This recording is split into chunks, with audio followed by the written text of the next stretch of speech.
अहो हे लबाड सरकार आहे हो साहेब, या सरकारचं काही खरं नाही.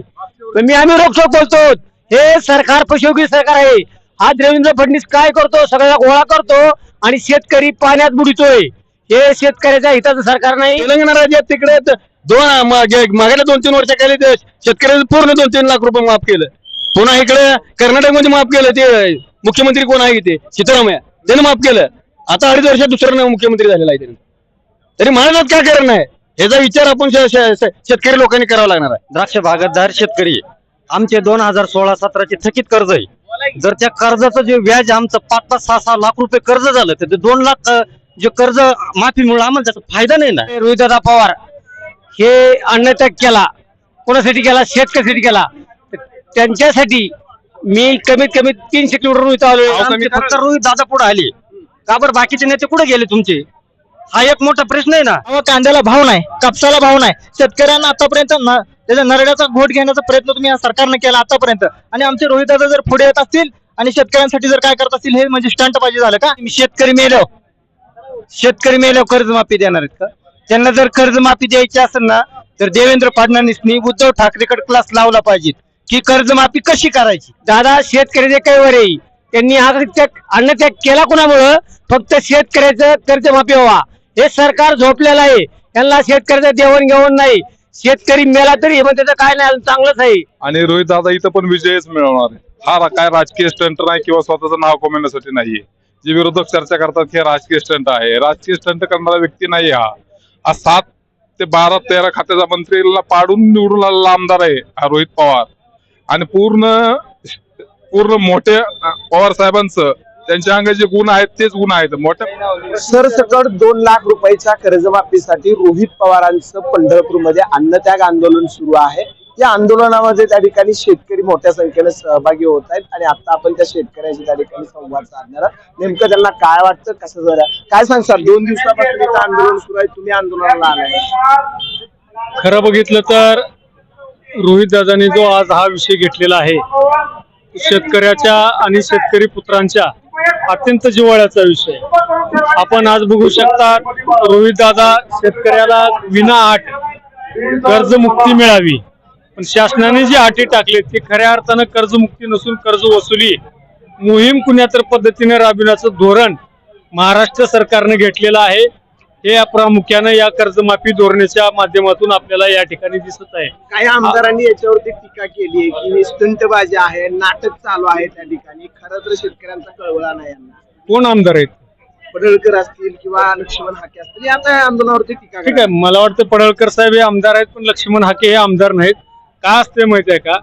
रोहितदादा पवार यांना आज आंदोलन करायची काहीच गरज नाही, परंतु आज पांडुरंगाच्या या पवित्र भूमीमध्ये पंढरपूरमध्ये रोहितदादा पवार पांडुरंगाला साक्षी ठेवून या ठिकाणी आंदोलन करतायत. आपण जर पडळकर साहेबांचा इतिहास बघितला तर अनेक शपथा खाऊन अनेक गोष्टी करून त्यांनी कशा पद्धतीने राजकारण केलं आणि ते कुणावर टीका करत. मी पडळकर साहेबावर टीका करणार नाही कारण ते एक आमदार आहेत, परंतु पडळकर साहेबांनी सुद्धा एक ध्यानात ठेवलं पाहिजे की आपण कुण्या नेतृत्वावर कुण्या नेत्यावर टीका करताय आणि त्यांचा उद्देश काय.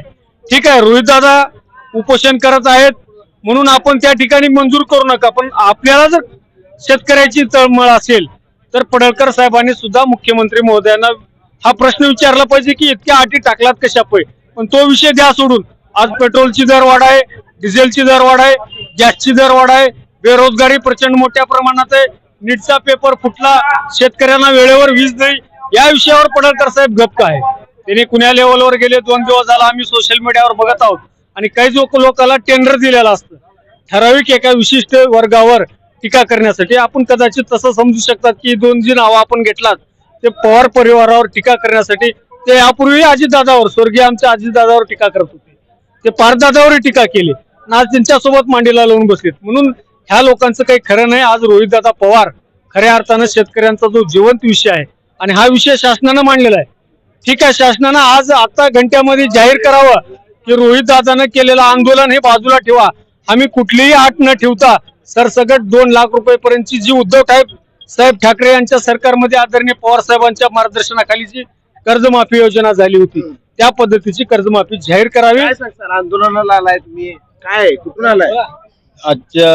माझं गाव मंगळवेढा तालुक्यात धरमगाव. 2019 साली कोरोना पडला. 2019 साली उद्धव ठाकरेंना जवळजवळ शेतकऱ्यांचं असलं काय कोरोना पडत 2-2 लाख रुपये माफ केलं होतं.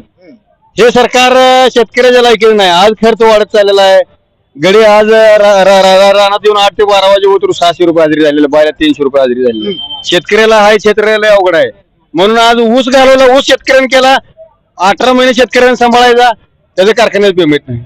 मग इकडे खताचे दर वाढते झालेले आहे. आता सरकार 3,500 रुपये खताचे ठेके गेलेलं आहे. 30 तारखेपर्यंत आम्ही कर्जमाफी करणार आहे, तरी आंदोलन आज करायचं. जून महिना संपत आला पण तरी कर्जमाफी तुम्ही कधी देणार आहे याचा विचार जर शेतकऱ्यांनी करावा. आज बँकेचं वसुली पद्धत इथं शेतकऱ्यांच्या दारात यायला लागल्या. तुम्ही मागितली रक्कम भरा. तुम्ही आम्हाला बँकेत देणे शासनात देणे नाही. तुम्ही आज मागितली रक्कम भरा, तेव्हा मोर तुम्ही जावा. मग शेतकरी आज इतके वाईट ह्या परिस्थितीने सरकारनं आंदोलन केलेलं आहे. काय जण म्हणते हे स्टंटबाजी आहे, नाटक केलं जाते आंदोलनात. हा, हे आंदोलन 1 नंबर आहे. त्याचा काय विषय नाही. ह्यात काय त्याचं काय तेलंगणा राज्यात तिकडे मागेल्या 2-3 वर्षाखाली शेतकऱ्याचं पूर्ण 2-3 लाख रुपये माफ केलं. पुन्हा इकडे कर्नाटकमध्ये माफ केलं. ते मुख्यमंत्री कोण आहे ते सिद्धरामय्या, त्याने माफ केलं. आता 2.5 वर्षात दुसरा मुख्यमंत्री झालेला आहे त्यांनी. तरी महाराजात काय कारण आहे ह्याचा विचार आपण शेतकरी लोकांनी करावा लागणार आहे. आज शेंगदाणे तेल वाढलेलं आहे. आज इकडे ह्याचं तेल वाढलेलं आहे, खाद्य तेल वाढलेलं आहे. मग पेट्रोल डिझेल वाढलेलं आहे. आणि दुसरा मुद्दा, महत्वाचा मुद्दा, तुम्ही शेती करताय. आज तिकडे एकराला 3,000 रुपये एकराने पेट्रोल डिझेल महागाई वाढली. पुढे जाऊन याचा विचार आपण करून तर न्याय द्यावा ही नंबरची विनंती करतो. इकडे आणखी काही तरुण शेतकरी बांधव आहेत. नाशिक जिल्ह्यातील शेतकरी आहे. आमचं म्हणणं असं आहे की आम्ही द्राक्ष बागायतदार शेतकरी आहे. आमचे 2016-17 थकीत कर्ज आहे. जर त्या कर्जाचं जे व्याज आमचं 5-5, 6-6 लाख रुपये कर्ज झालं तर ते 2 लाख जे कर्ज माफीमुळे आम्हाला त्याचा फायदा नाही ना. आणि आज आम्ही रोहित दादांपाशी जे त्यांना भक्कम पाठिंबा द्यायला आज आम्ही इतक्या लांबून आलोय. त्याचा नाशिक जिल्ह्यातील निफाड तालुक्यातील आम्ही धारणगाव येथील शेतकरी आहे. आम्ही खास याच्यासाठीच आलो की 2016-17 मध्ये जे आम्ही कर्ज उचललंय 2 लाखाच्या पुढचं, तर त्याचं जे व्याज आहे ते व्याज 1.25 झालंय. तर ते 5-5 लाख रुपये व्याज झालंय. तर ते 2 लाख रुपये तुम्ही कर्जमाफी देऊ राहिले, त्याचा काय फायदा आम्हाला? आता जी शासनाने कर्जमाफी दिली त्याच्यात नाही तुम्हाला फायदा होणार. अहो, फायदा होऊ राहिला पण 2 लाखाचाच होऊ राहिला ना. आमचे 8-8 लाख रुपये व्याज झालंय त्याचं. आमचं ते व्याज कोण भरील? 2 लाखाचा काय फायदा आम्हाला त्याचा? काय सांगसाल, कुठून आलाय? नाशिक निफाडवरून काय कशासाठी आलाय? हे रोहित पवारांच्या आंदोलनासाठी आलो. शेतकऱ्यांची कर्ज भाव वाढले का निर्यात कोणते बी भाव कमी करण्यास तसे तुम्ही खत औषध त्यांचं का बरं करते नाही?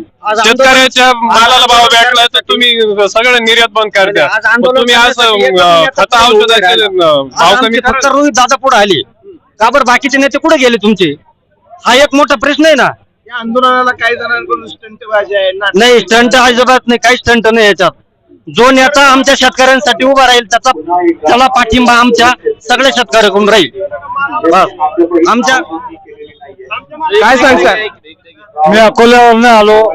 कुठून आलाय तुम्ही? अकोला जिल्हा अकोला. आमदार रोहित पवारांनी जी भूमिका घेतली आहे, यापूर्वी त्यांनी शेतकऱ्यासाठी 5 वर्ष सातत्यानं सरकार समोर हा प्रश्न ते मांडत आहेत. पण सरकार जाणीवपूर्वक कानाडोळा करत आहे.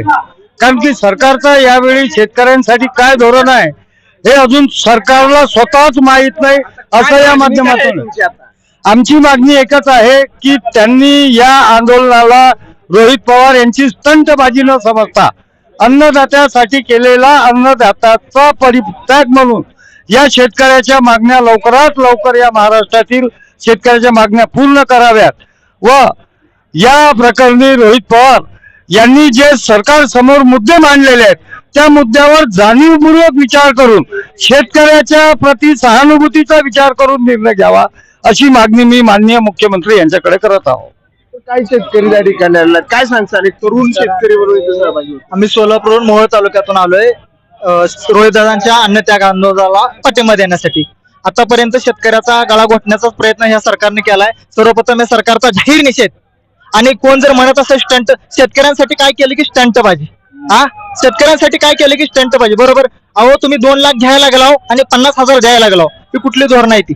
अहो, कांद्याला भाव नाही, कापसाला भाव नाही. शेतकऱ्यांना आतापर्यंत त्याच्या नरड्याचा घोट घेण्याचा प्रयत्न तुम्ही या सरकारने केला आतापर्यंत. आणि आमचे रोहित दादा जर पुढे येत असतील आणि शेतकऱ्यांसाठी जर काय करत असतील हे म्हणजे स्टंट पाहिजे झालं का? आम्ही सगळे शेतकरी एकजूट होऊ, रोहिदादांना आमचा पाठिंबा असेल आणि सरकारने लवकरात सरसकट कर्जमाफी द्यावी. काय मागणं आहे बाबा? आंदोलनाला आलाय तुम्ही,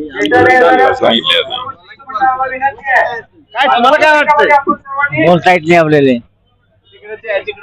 हा, काय सांगसाल? हॅलो, आम्ही मान्य रोहितदादा पवार हे अन्नत्याग केला, कोणासाठी केला? शेतकऱ्यासाठी केला. त्यांच्यासाठी मी कमीत कमी 300 किलोमीटर इथं आलोय दादांना.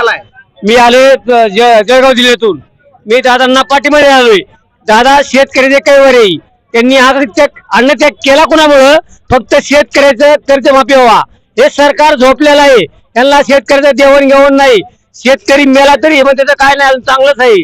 अहो, काल त्या लातूर जिल्ह्याची मी एक टीव्हीवर बातमी बघितली. त्या शेतकऱ्यांनी त्याचा बैल मेलता, ती बाई झोपलेली होती. असं वाईट वाटलं की आपण जन्माला येऊन काय करतो. पण आम्ही जोपर्यंत दादा आहेत तोपर्यंत दादाला आम्ही आमचा कायमचा पाठिंबा राहील असं मी माझ्या वतीने, माझ्या परिवारच्या सरकारनं जर कर्जमाफी दिली की आता सरकार म्हणतोय 30 जून पर्यंत आम्ही अहो, हे लबाड सरकार आहे हो साहेब. या सरकारचं काही खरं नाही. पण आम्ही रोखोक बोलतो, हे सरकार फसवगी सरकार आहे. हा देवेंद्र फडणवीस काय करतो? सगळ्या गोळा करतो आणि शेतकरी पाण्यात बुडतोय. हे शेतकऱ्याच्या हिताचं सरकार नाही. यांनी काय करावा? पटकून राजीनामा द्यावा. देवेंद्र फडणवीसने राजीनामा द्यावा. चालू नाही यांनी मी तर वांगडी भरावा. काय होतं? शेतकरी हिताचा प्रश्न. आज साहेब कांदा जवळ 8 रुपये 9 रुपये किलो चाललाय. शेतकऱ्याचा खर्च जवळजवळ एका क्विंटल माग 2-3 हजार रुपये खर्च होतोय आणि कांदा होतोय 900 रुपयाचा 800 रुपयाचा. त्या शेतकऱ्याला पट्टी ते नाही हो. तो बिचारा काय करतो? पट्टी देतो ड्रायव्हरकडे देतो आणि गपचूप बिगार भाकरीच्या घरी येतो. बायको विचारती बाबा पट्टी किती आली? ते म्हणतो काय नाही, आपण वाया गेलो. कांद्याचं आंदोलन दर नाही म्हणते, मात्र सरकार तर म्हणते आम्ही कर्जमाफी देणार आहे. इतर रोहित पवारांचं आंदोलन. कधी शेतकरी मेलो कर्जमाफी देणार आहेत का? त्यांना जर कर्जमाफी द्यायची असेल ना तर देवेंद्र फडणवीसनी उद्धव ठाकरेकडे क्लास लावला पाहिजे की कर्जमाफी कशी करायची.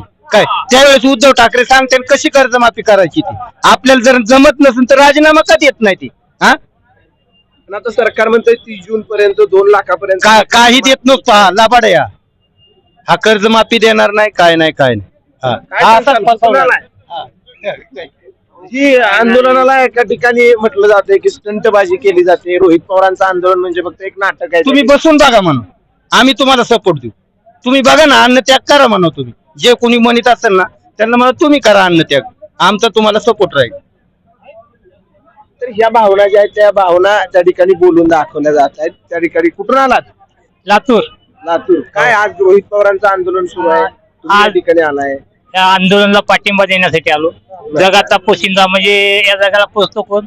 शेतकरी. तर शेतकऱ्याचा वाली या जगामध्ये कोणीच नाही. शासनाने जी कर्जमुक्ती जाहीर केली ती सरसकट कर्जमुक्ती नाही, सरसकट कर्जमुक्ती झाली पाहिजे.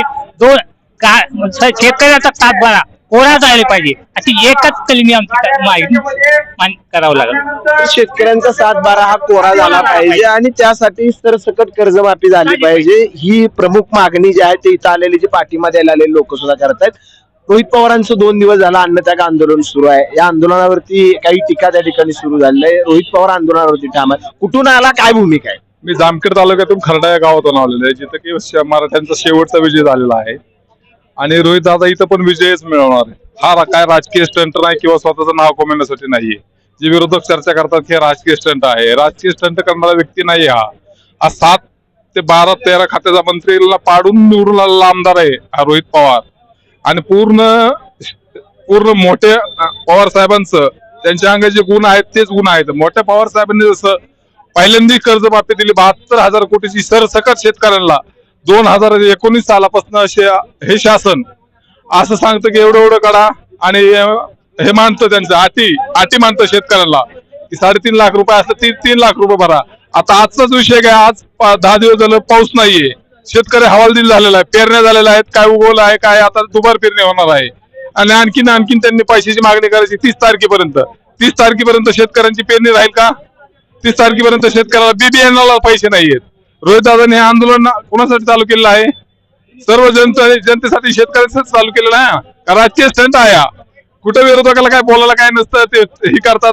ते पडळकर साहेब म्हणतात की SP साहेबांना म्हणतात की तुम्ही लक्ष द्या, हे ते जेवण करतील. अहो हे ब्रँड आहे, पवार म्हणजे ब्रँड आहे एक, हे बोगस नाहीये. जशी पडवळ उगवती का कुठं पण, तसे पडळकर साहेब तुम्ही आता उगवलात, तुमचं काय खरं नाहीये. पुढच्या वेळेस तुम्हाला जनता दाखवून देईल काय आहे ते तुमचं. तुम्ही असिस्टंटगिरीची भाषणं करून तुम्ही असं तुमचं स्वतःजवळ हे साधू नका. काही तुम्ही हे कमवण्याचं नाव मोठं करण्याचं, कुठं काहीतरी तुम्हाला मीडियात काहीतरी उचलून झाला तुम्हाला म्हणून काहीतरी आज दिवसभर काहीतरी म्हणून तुम्ही हे इथलं हे केलं. SP साहेबाला तुम्ही स्वतः बसायचं स्टेज पशे कशाला करता SP साहेबांना विनंती की ह्यांना 10-15 दिवस जेवण करून देऊ नका. तुम्ही बसा त्यांच्या शेजारी, ते जर का जेवले तर मग बोला. तुमच्यात आहे का धमक? त्यांच्या बरोबर आंदोलन करण्याची धमक आहे का? ते जितके दिवस उपाशी राहतील पडळकर साहेब, तुम्ही उपाशी राहू शकताय का? तुम्ही त्यांच्यावर टीका करताय, तुम्हाला अधिकार आहे का तो? तुम्ही कोणत्या आधारे टीका करताय? तुमच्याकडे काय आहे? भांडवल काय आहे? बोलायला काय आहे? सरकार म्हणतंय 2 लाख रुपयापर्यंतची कर्जमाफी 30 जून पर्यंत आम्ही देणार आहे. कृषी मंत्री म्हणतायत 2019ला पण हे सरकार होतं आणि हेच असं हे केलेलं आहे, पण अजिबात भेटलेलं नाही. 2024ला पण आहे, 25ला 26ला चालू आहे. अजिबात ह्यांचं काही नाही, हे फक्त पोकळ घोषणा करतात, काही देत नाहीत. कृषी मंत्री म्हणतायत की 59 जे काय लाख लोक विखे पाटील 36 भरणे मामांचं स्टेटमेंट आहे. भरणे मामा 36 लाख कोटी रुपयांची आम्ही कर्जमाफी दिली. अहवाल आमच्याकडे 35,000 कोटी रुपयांची मागच्या वर्षी होती, त्यातले 12,000 कोटी रुपये भरले. दादांनी काल सांगितलं भाषणामध्ये 23,000 कोटी रुपये कुठे गेले? सांगा ना ते 23,000 कोटी कुठे गेले? ते वाटते का शेतकऱ्याला? तुम्ही आता 35,000 का किती म्हणला तुम्ही? 36 लाख कोटी रुपये 36 लाख कोटी रुपये आता म्हणताय. तुम्ही देताय का? तुम्ही नुसतं घोषणा करताय, देतात का? शेतकऱ्यांच्या नावावर पडतायत का पैसे? ते तुम्ही शेतकऱ्यांना उलट पैसे मागताय. 30 तारखेपर्यंत पेरण्या राहतील का शेतकऱ्यांच्या? त्यांनी बियाणं कसं घ्यायचं? डिझेल कोणत्या भावाला आहे? भेटतंय का डिझेल? पाऊस आता उघडलाय सगळीकडे, शेतकरी हवालदिल झालेला आहे. आणि इथं अन्नदाता तसं त्या अन्न त्याग करणारा माणूस आमचा आमदार रोहितदादा पवार यांच्यावरती ते कुणी उठसूट चर्चा करायची आणि स्टंटबाजी करायची की हे राजकीय स्टंटबाजी करतात. रोहितदादा पवार राजकीय स्टंटबाजी करत नाही, त्यांना गरज नाही. ते ब्रँड आहेत, ते ब्रँड राहणार का? तर ते सामान्य गोरगरीब जनतेतून निवडून आलेले आहेत आणि त्यांना सामान्यातला सामान्य कार्यकर्ता कसा असतो आणि मोठ्यातला मोठा पण कसा असतो सर्वांची जाणीवेचा प्रश्न आहे. त्यांचं शिक्षणाकडे, क्रीडाकडे आणि शेतीकडे या सर्व गोष्टीकडे व्यवस्थित लक्ष असतं. प्रत्येक दिवस हा शेतकऱ्याची आत्महत्या घडत आहे. याच्यावर पडळकरांचं भाषण या महिन्यात काय स्टेटमेंट आलं आहे का? पडळकर साहेब, तुम्ही मला एक सांगा, तुम्ही आज SP साहेबांना बोललात की ह्यांच्याकडे लक्ष द्या, हे कुठेतरी काय जाऊन खातील, तर तुम्ही मला सांगा की या महिन्यात जेवढ्या शेतकऱ्यांनी आत्महत्या केल्या किती केल्या त्याचा आकडा तुम्हाला माहितीये का? एका मिनिटाला का काय मिनिटाला राज्यात किती होत आहेत, काय होत आहेत ते तुम्हाला आकडा माहितीये का? तुम्ही सत्तेत आहात ना, अगोदर ते करा, बघा तुमचं काय आहे ते, आणि मग तुम्ही दुसरीकडे लक्ष घाला. तर ही शेतकऱ्यांच्या संबंधीची ही जी भूमिका आहे, ही भावना जी आहे, ती भावना त्या ठिकाणी या ठिकाणी असलेल्या लोकांच्याकडून बोलून दाखवली जाते आहे. आणि रोहित पवारांच्या आंदोलनाला दुसरा दिवस आहे, उत्स्फूर्त प्रतिसाद मिळतोय. महाराष्ट्राच्या कानाकोपऱ्यातून अनेक ठिकाणावरून शेतकरी बांधव जे आहेत त्या आंदोलनामध्ये त्या ठिकाणी सहभागी होत आहेत. नेमकं सरकारकडून त्या ठिकाणी काय बोलणी केली जाते आणि रोहित पवारांचं आंदोलन हे नेमकं कोणत्या वळणापर्यंत पोहोचतं हे पाहणं आता औत्सुक्याचं असणार आहे. कॅमेरामॅन गोपाळ माळीसह मी समाधान, AB मराठी न्यूज, पंढरपूर.